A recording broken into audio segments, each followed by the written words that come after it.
నమస్కారం. ప్రస్తుతం మనతో పాటు ప్రముఖ ఆధ్యాత్మికవేత్త, ప్రముఖ జ్యోతిష్య, వాస్తు పండితులు ఉమామహేశ్వరరావు గారు ఉన్నారు. వారితో మాట్లాడేద్దాం. నమస్కారం గురుగారు. గురుగారు, ఫిబ్రవరి నెలలో మరి ముందుగా ద్వాదశ రాష్ట్ర వాళ్ళకి ఎలా ఉండబోతుందంటారు? బహుళ షష్ఠి గురువారం, చిత్తా నక్షత్రం 1వ పాదము, వృద్ధి యోగము, వనజీకరణం. అలాగే రాశి చక్రము యందు గోచార ఫలితముల్లో గ్రహ సంచార విధానం ఏ రకంగా ఉంది? మేషరాశి యందు గురువు ఉన్నాడు, కన్యారాశి యందు చంద్ర కేతువులు ఉన్నారు, ధనస్సు రాశి యందు బుధ కుజ శుక్రగ్రహములు ఉన్నాయి. అలాగే మకర రాశి యందు రవి సంచారం జరుగుతుంది, కుంభరాశి యందు స్వస్థానమైన శని సంచారం జరుగుతుంది, మీనరాశి యందు రాహు సంచారము జరుగుతుంది. దీనిని అనుసరించి గోచార ఫలితములను బట్టి ఈ యొక్క ద్వాదశ రాశుల వారికి రాశి ఫలితములు ఈ విధముగా ఉన్నాయి. గురుగారు, కన్యా రాశి వారికి ఫిబ్రవరి నెలలో ఎలా ఉండబోతుందో తెలియజేస్తారా? కన్యా రాశి వారికి ఫిబ్రవరి నెలలో యోగదాయకమైన ఫలితాలు పొందుతున్నారు వీరు కూడా. అయితే కన్యా రాశిలోనే చంద్రకేతువులు ఉన్నారు అని మనం ముందుగా చెప్పుకున్నాం. ఈ చంద్రకేతువుల వల్ల వస్తున్న విధానాల వల్ల కన్యరాశి వారికి భార్యాభర్తల మధ్యన కలిగేటువంటి చిన్న చిన్న తగవులే కొద్దిగా పెద్దగా మారడానికి అవకాశం ఉంది. ఆదాయ వ్యవహారాల్లో మాత్రం లాభదాయకమైన పరిస్థితులు పొందుతారు, కానీ కుటుంబ విషయంలో కలతలు చెందుతారు. కుటుంబ విషయాల్లో కలతలు పడిపోతారు. ఎందుకు పడుతున్నారంటే వీళ్ళకి తెలియదు, ఆలోచన లేదు, ఆలోచనాపరంగా ఆలోచించే విధానం లేదు. ఎందుకంటే చంద్రుడి మీద రాహు దృష్టి పడడం,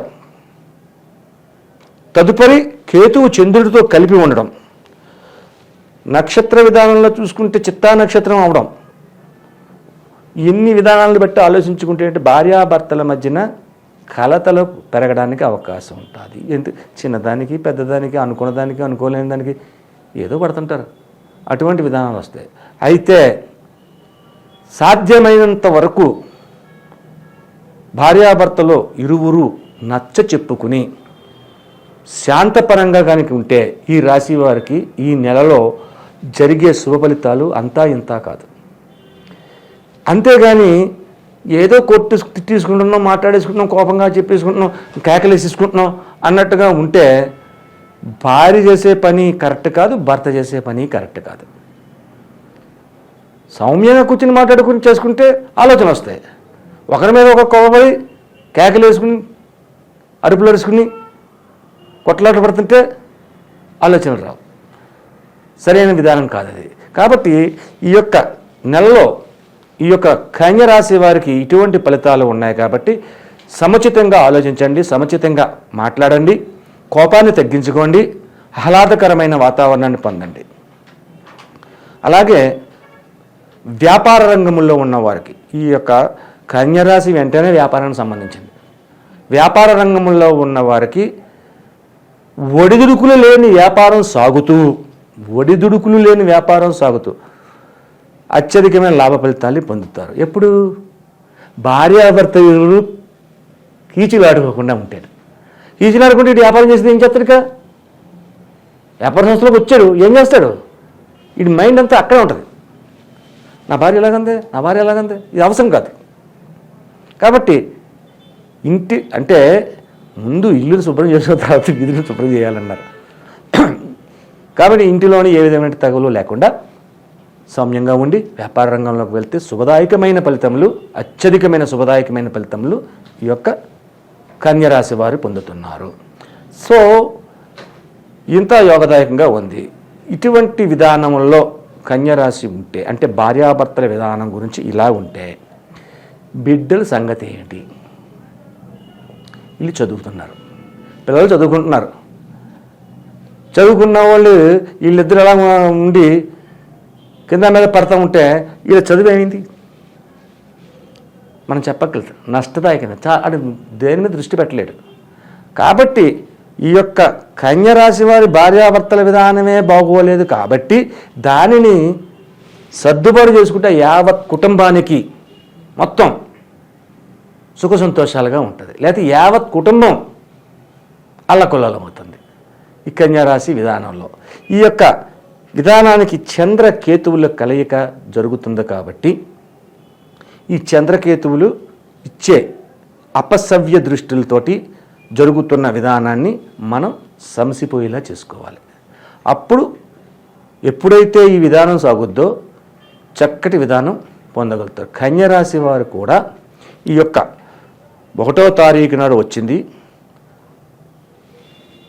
గురువారం, 2వ తారీఖు నాడు శుక్రవారం వచ్చింది, 3వ తారీఖు శనివారం. ఇది కూడా అవకాశవంతమైన వారం. 3వ తారీఖు మొట్టమొదటి వచ్చింది. 28 రోజుల్లో 3 తీసేస్తే 25 రోజులు మిగిలింది ఇంకా. కాబట్టి 3వ శనివారం నాడు, అదే 3వ తారీఖు శనివారం నాడు ఉదయాన్నే లేచి అభ్యంగన స్నానం చేసి, తలస్నానం చేసి, అంటే షాంపూని వాడకుండా కుంకుడుకాయ కానీ సీకాకాయని కానీ వాడి స్నానం చేసి శుభ్రంగాను ఏదైనా ఒక సత్యనారాయణమూర్తి ప్రసాదం లాంటిది తెల్లనూకతో చేస్తారు, ఎర్రనూకతో చేస్తారు. ఎర్రనూకతో మాకు కుదరదు, కానీ తెల్లనూకతో చేసుకుని ఆ ప్రసాదాన్ని వండుకుని బయటికి వచ్చి ఎక్కడికి వెళ్ళాలి? వెంకటేశ్వర స్వామి గుడికి వెళ్ళాలి. ఈ సత్యనారాయణమూర్తి ప్రసాదాన్ని తీసుకెళ్ళి వెంకటేశ్వర స్వామి గుడికి వెళ్ళి కృష్ణ తులసి, రామ తులసి 2 ఆకులు పట్టుకెళ్ళాలి. ఎందుకంటే చంద్రకేతువులు ఉండి చంద్రుడి మీద రాహు దృష్టి ఉండి కేతు దృష్టి ఏమో రవి మీద పడిపోయింది. రవిచంద్రులు ఎవరు? మిత్రులు. ఈ యొక్క రాశి చక్రాన్ని 9 గ్రహాలకి రాజు ఎవరు? రవి. తర్వాత చంద్రుడు. వీళ్ళిద్దరి మీద పడినందువల్ల అనేక రకమైన నష్టదాయకమైన పరిస్థితులు వచ్చింది. కాబట్టి ఇటు కృష్ణ తులసి, అటు రామ తులసి 2 రకాల ఆకులను తీసుకువెళ్ళాలి. అందులోని 1వ తారీఖు ఏ తిథిని ప్రారంభమైంది? షష్ఠి, సప్తమి, అష్టమి, 8వ రోజు వచ్చింది. 8వ తేదీ వచ్చింది, అష్టమి వచ్చింది. అష్టమి నాడు మనం వెంకటేశ్వర స్వామి గుడిలోకి వెళ్ళి ఈ 2 ఆకులతోటి అష్టోత్తర పూజలు చేయించుకుని శుభ్రంగా అక్కడ కూర్చుని రామనామస్మరణ చేయండి. రామనామస్మరణ, శివస్మరణ కాదు. అంటే ప్రతిసారి అక్కడ శివస్మరణ చేయమన్నాం, కానీ ఇప్పుడు రామనామస్మరణ చేయాలి. అక్కడ శ్రీరామ జయరామ జయ జయ రామ అనే విధానాన్ని చేసుకుంటూ రావాలి. ఆ తర్వాత అక్కడి నుంచి ఇంటికి వచ్చిన తర్వాత శాకాహార భోజనం చేయండి. మధ్యాహ్నం నిద్రపోకండి. అలాగే విష్ణు సహస్రనామ పారాయణ చేయించండి. చదవండి, వినండి, చదవద్దు. మనం చదివితే అక్షర దోషం వచ్చి తప్పు చదువుతాం. లక్ష్మి అన్న పదానికి లక్ష్మి అన్నాం అనుకోండి, ఇక్కడ ఊపిరి తీసుకున్నాం, లక్ష్మి వచ్చింది. ఆ లక్ష్మి అంటే ఎవరు? దారిద్ర్య దేవత. కాబట్టి అక్షర దోషాన్ని రాకుండా ఉండాలంటే వినండి. అలాగే వింటే శుభదాయకమైన ఫలితాలు పొందుతారు. ఈ యొక్క భార్యాభర్తల మధ్యన వచ్చే కలతలు సమసిపోయి సుఖదాయకమైన ఫలితాలు పొందడానికి, అంటే 25 రోజులు అత్యధికమైన లాభాలు పొందుతారు. అనుకున్న పనుల్ని సక్రమంగా చేస్తారు. విద్యనందు ప్రాముఖ్యతను చెందుతారు. వ్యాపారంలో ప్రాముఖ్యతను చెందుతారు. వ్యవహారంలో సందేహాలు అందరూ సుఖదాయకమైన ఫలితాలు పొందుతారు. చిన్న సందేహం గురువుగారు, తిది వార నక్షత్ర యోగకరణాలు అనేసి చెప్తూ ఉంటారు. ఇవి ఎక్కడ నాకు కనిపించలేదు, మరి ఇవి జాతకంపై ఎంత ప్రభావం చూపిస్తాయి అనేసి అంటారు? తిదివార నక్షత్ర యోగకరణములు అంటే అర్థం ఏంటి? పంచాంగం, పంచ అంగములు. పంచాంగం అంటే మన బుట్టేవారి పంచాంగం కానీ లేదంటే వేరే వేరే పంచాంగాలన్నీ ఉంటాయి. ఆ పంచాంగంలో పూర్వకాలంలో వచ్చే పంచాంగంలో తిదివార నక్షత్ర యోగకరణాలు రాసేవారు. ఇప్పుడు పంచాంగంలో రాయటం లేదు. తిది వారము నక్షత్రమే రాస్తున్నారు, యోగం కరణం రాయట్లేదు. ఈ జాతకానికి తిదివార నక్షత్ర యోగకరణాలు తెలుసుకోకుండా చెప్పడం అనేది జరగదు. మనం గోచార ఫలితం చెప్తున్నాం, దీనికి ఈ రాశి ఫలాల్లో గోచారం చెప్తున్నాం. ఈ గోచారం గురించి ఒక్కదాని గురించి మామూలుగా ఏదో ఈ నక్షత్రాలని ఈ జాతక చక్రాన్ని చూసేసుకుని ఏదో చెప్పేస్తే సరిపోదు. అది అందరికీ అనువదించాలి. నీ ఒక్కదానికి అనువదిస్తే లాగా అందరికీ అనువదించాలి. అండ్ కాబట్టి మనం దీన్ని ఈ గోచార ఫలితంలో తిదివార నక్షత్ర యోగ కరణాల పేర్లు చెబుతున్నాను. అంటే యోగాలు ఎన్ని? 27 యోగాలు ఉన్నాయి. కరణాలన్నీ 9 ఉన్నది. ఈ యొక్క కరణాల వల్ల మనిషి యొక్క మనోగత అభిప్రాయాన్ని మనం తెలుసుకోవచ్చు. మనిషి యొక్క మనోగత అభిప్రాయం అంటే చాలా అందంగా మాట్లాడతారు, అందంగా నవ్వేస్తారు, అందంగా కనపడతారు, అన్నీ బాగానే ఉన్నాయి. బుద్ధి వంకరే ఉంటుంది వాళ్ళకి. అది ఎలా తెలియాలి? ఈ యోగ కరణాల వల్ల తెలియాలి. యోగము కరణం వల్ల తెలుస్తుంది. శివయోగం ఉంటుంది, ఇంద్రయోగం ఉంటుంది. ఇటువంటి యోగాల వల్ల మనిషి యొక్క నడవడికా విధానాన్ని గ్రహించవచ్చు అని జ్యోతిష శాస్త్రంలో చెప్పబడింది. అందుకనే తిదివార నక్షత్ర యోగ కరణాలు అన్నారు. తిది అంటే మనం ప్రతిరోజు వచ్చి తిదే. నక్షత్రం అంటే 27 నక్షత్రాలు అని అనుకుంటాం. కానీ 27 కాదు, 28 నక్షత్రాలు. పూర్వాషాఢకి తదుపరి ఉత్తరాషాఢకి మధ్యన అభిజిత్ నక్షత్రం అది. అభిజిత్ నక్షత్రాన్ని జ్యోతిష శాస్త్రంలోంచి తప్పించడం జరిగింది. ఎందుకు తప్పించబడింది ఇది? ఆ నక్షత్రం ఎవరిది అసలు?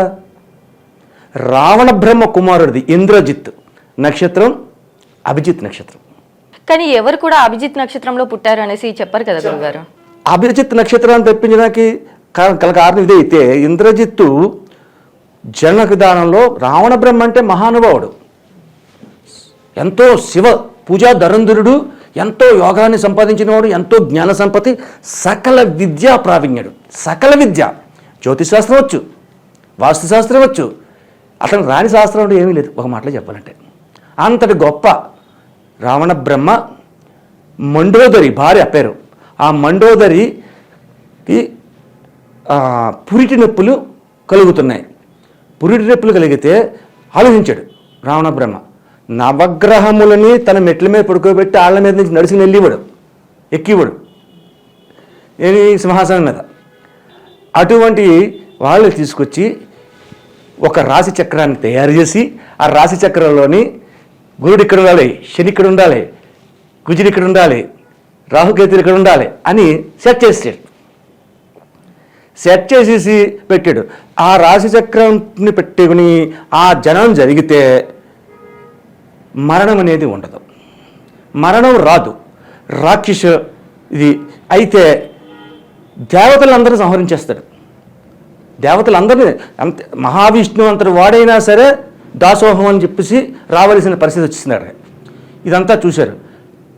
ముల్లోకాల దద్దరిల్లిపోతున్నాయి. ఏంటి రాక్షసుడు, మామూలుడు కదా, శక్తివంతుడు, ఈ రాశిచక్రాన్ని పెట్టాడు, భార్య ఏమో పురిటి నొప్పులు పడుతుంది, ఈ పురిటి నొప్పుల వల్ల వచ్చే శిశువు జన్మిస్తే ఇటువంటి లోక కంటకుడు జన్మిస్తున్నాడు, అంతలా మారిపోతాడు, ఆయన జయించేవాడు ఎవరో లేరు, ఏం చెయ్యాలి అని ఆలోచించారు. అప్పుడు నారద మహర్షి వచ్చి, మనవడా ఏంటి అమ్మాయి నొప్పులు పడుతుందా?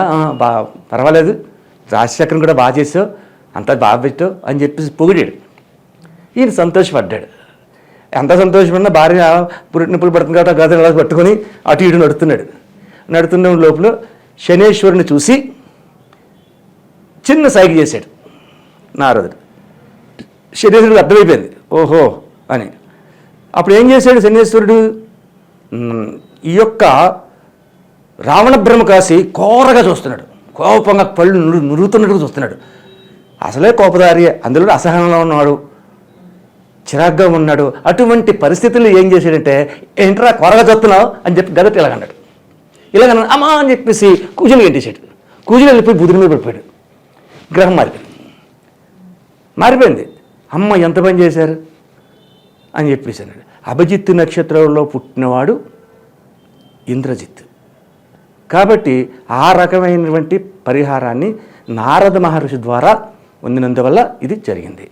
కాబట్టి మనకున్న నక్షత్రాలు తోటి 27 నక్షత్రాలే జ్యోతిష్ శాస్త్రానికి పెట్టవలసిన పరిస్థితి ఎందుకు వచ్చింది? అభిజిత్ని ఎందుకు తొలగించారు? జ్యోతిష శాస్త్రంలో 12 రాసులు ఉంటాయి, 9 గ్రహములు ఉంటాయి. 12 రాసులు 9 గ్రహములు. రాశి ఫలితంలో చెప్పాలి అంటే ఏం చెప్పలే. అశ్వని భరణి కృత్తికా పాదో. అశ్వని 4 పాదములు, భరణి 4 పాదములు, కృత్తిక 1 పాదము కలిపితే మేషరాశి. అంటే ఎన్ని పాదాలు కలిసాయి మేషరాశులని? 9 పాదాలు కలిసాయి. 12 9 108. అంటే లెక్కను సరి చేయాలి. లెక్క సరి చేయకపోతే ఇది జ్యోతిశాస్త్రం చెప్పడం కుదరట్లేదు. నవగ్రహాలే ఉన్నాయి కాబట్టి ఈ యొక్క గ్రహము సంచారం చేయాలి అన్న ఉద్దేశంతో అభిజిత్ నక్షత్రాన్ని తీసివేసి జ్యోతిష శాస్త్రాన్ని రచించారు. అభిజిత్తు నక్షత్రం ఉంటే చేస్తే రావణ బ్రహ్మ రాసిన జాతకాలు వస్తాయి. అందువల్ల అభిజిత్ నక్షత్రాన్ని తొలగించమైంది. ఇక ఈ తిథివార నక్షత్ర యోగాల గురించి మనం చెప్పుకున్న తర్వాత మంచి యోగం ఏంటి, చెడ్డ యోగం ఏంటి, అలాగే కరణములో మంచి కరణం ఏంటి, యోగములో కరణములో చెడ్డ కరణం ఏమిటి అనేది ఉంది. కింస్తుగ్న కరణం. కింస్తుగ్న కరణం అంటే ఆఖరి కరణం, అది 9వ కరణం. కింస్తుగ్న కరణం అంత మంచిది కాదు. ఈ కింస్తుగ్న కరణంలో జన్మించిన వాళ్ళు ఉంటే ఏమవుతుందంటే వాడికి ఆలోచన విధానాలన్నీ కూడా వ్యతిరేకంగా ఉంటాయి. ఆలోచించేది వ్యతిరేకంగా ఆలోచిస్తాడు. ఈ దగ్గర మనం డబ్బులు ఎంత లాక్కుంటే మంచిది, ఎంత తీసుకుంటే మంచిది అనే భావం కలిగిన వాళ్ళు ఉంటారు. పైకి అందంగా కనపడతారు. యోగంలో అయితే మనం జన్మించిన యోగాన్ని బట్టి మనం ప్రవర్తన తీరు ఉంటుంది. కాబట్టి ఈ తిథి వార నక్షత్ర యోగా కరణములని దృష్టిలో పెట్టుకుని వాటి యొక్క విధానాన్ని బట్టే మన యొక్క చెప్పే రాశి ఫలితములలో ఈ యొక్క గోచార ఫలితములో యోచన చేసుకుని చెప్పుకోవాలి. సరే, ఇంత చెప్పాం. ఈ యొక్క గోచార ఫలితం చెప్పింది 100% ప్రజలకు పనిచేస్తుందా? పనిచేయదు. 100% పనిచేయదు. 60% మాత్రమే పనిచేస్తుంది. 40% మీ యొక్క జాతకం కుండలి, అంటే 3 రకముల కుండలని వీక్షణ చేయాలి. జన్మ కుండలి, అలాగే నవాంశ కుండలి, భావ కుండలి, ఇంకా చాలా కుండలు ఉంటాయి. అవన్నీ అక్కర్లేదు. ఈ 3 మనం తీసుకుంటే ప్రతి విధానానికి అర్థమైపోద్ది.